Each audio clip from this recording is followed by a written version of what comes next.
105-302, and this case is in the materials at page 141. Additional materials are in the addendum at page 4. And Ms. Loeber, you may take a seat, and you're represented by counsel. So if Ms. Loeber and counsel would introduce themselves, Ms. Loeber, please. Thank you. My name is Lisa Augsburger. I'm here this morning with Polly Loeber. And I am Polly Loeber. Thank you. Excuse me, Madam Chair, I'm recused from this. I was on the probable cause panel, please. Okay, well, the record will reflect that Ms. Gillespie is recused from this case. So Ms. Loeber would be sworn.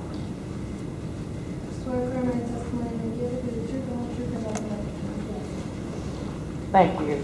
Ms. Jones, would you please summarize the case for the board? Thank you, Madam Chair. This is Alana J. Jones presenting agenda item E, Department of Health versus Polly Loeber, in case number 2013-05302. The facts in this case are as follows. So one count administrative complaint alleging a violation of 491.009 subsection 1K Florida statutes. It's alleged in the complaint that respondent engaged in conversation with an inmate whom she treated concerning the performance of sexual acts between the two of them during several telephone conversations after hours. The terms of the settlement agreement are as follows. A fine of $1,000 to be paid within 180 days of entry of the final order. Costs not to exceed $6,500, also to be paid within 180 days of entry of the final order. Suspension of respondent's license until she demonstrates that she can practice with reasonable skill and safety, which will include an evaluation with PRN. The department recommends that the board adopt the settlement as a reasonable resolution of this case. Thank you very much. Counsel? Thank you. Good morning, honorable members of the board. We appreciate the opportunity to appear before you this morning. We are respectfully requesting that you approve the settlement agreement that's before you. My understanding is that you've been provided with a copy of the April 15th letter from PRN. I believe a PRN representative is here as well. If you have any questions regarding Polly's work with that program, we would ask that the beginning of the suspension, if possible, Polly entered into the settlement agreement in September of 2013.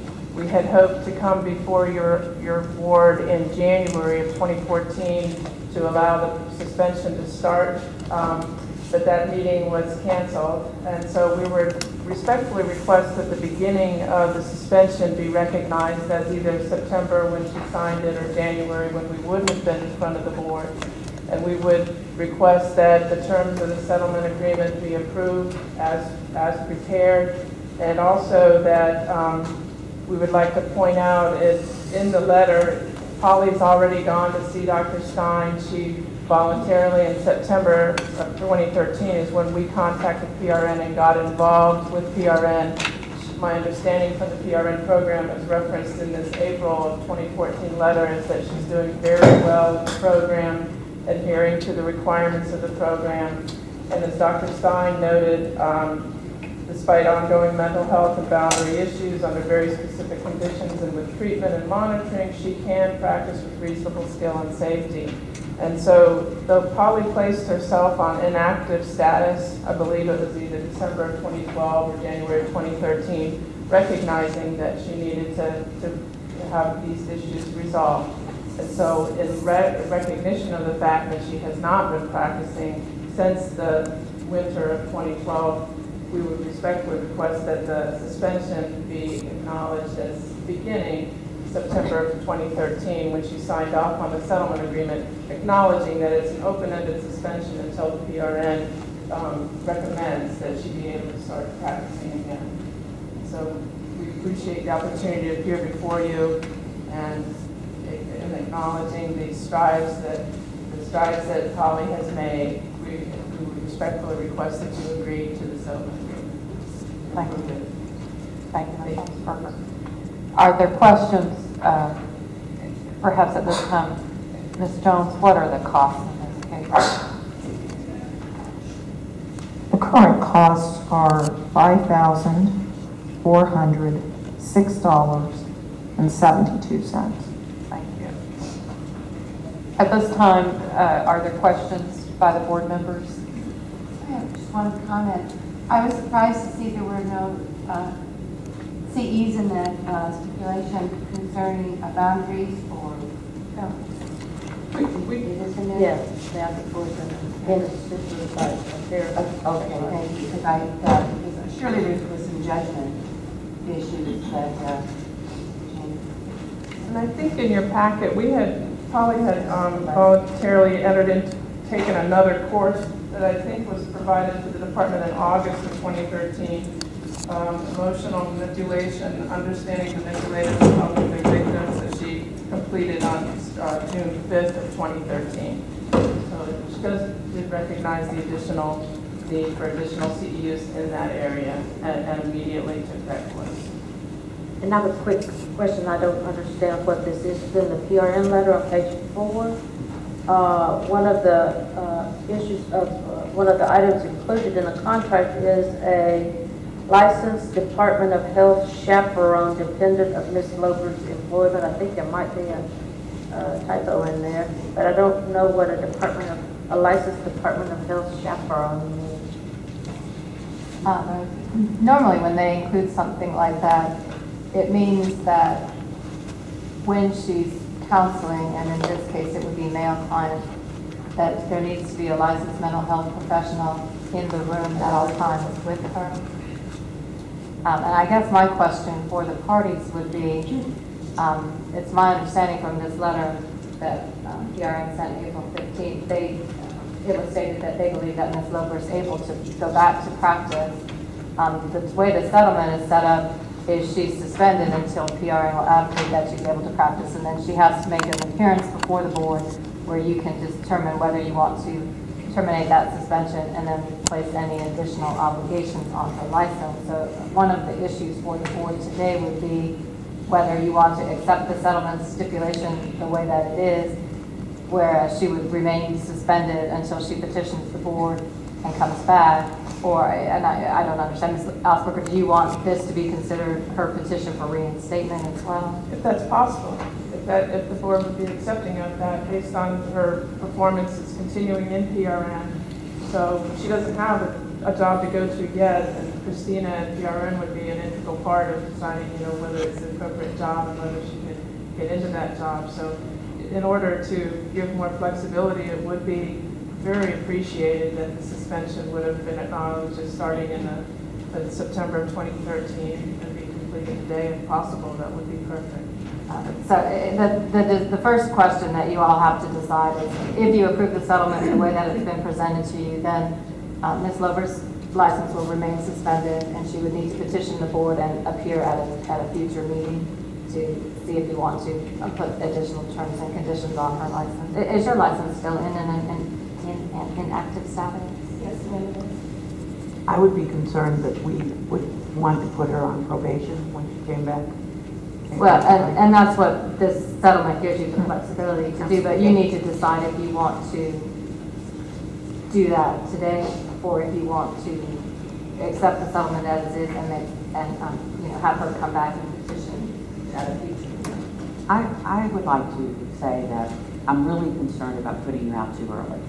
And I would prefer the PRNs going through PRN first and then coming back and in front of the board, mainly because of what my reading here is despite ongoing mental health and boundary issues under very specific conditions and with treatment, she can practice with reasonable skill and safety. And I'm sitting here thinking, how can your clients be safe? How can they be safe without you not going through the PRN and let's carry through with this first and then come back and let's reevaluate it. Because the letter does not say she's able to practice. Exactly. And I am very concerned about it. The contract was started January 6th, so it's just been a couple of months. It's just not enough. I would prefer waiting until PRN comes back to say that she is able to practice with safety.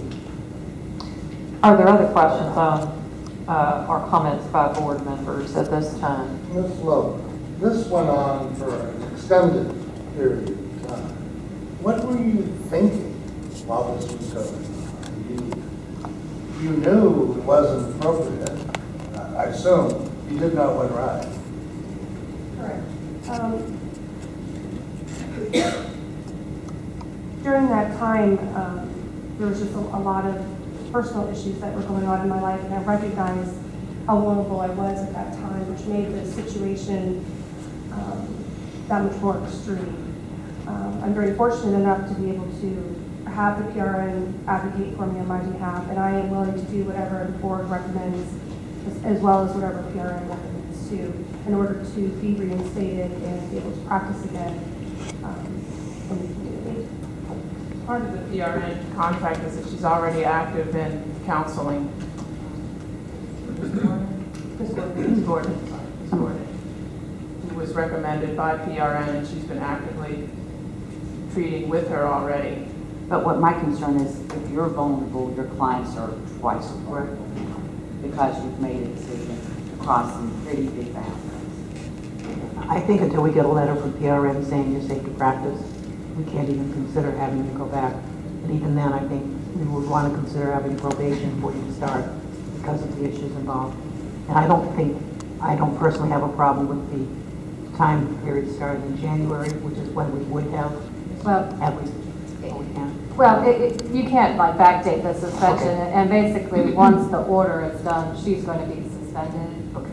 So since she's been inactive, she's technically not been able, she hasn't been able to practice anything. So it doesn't really matter at all.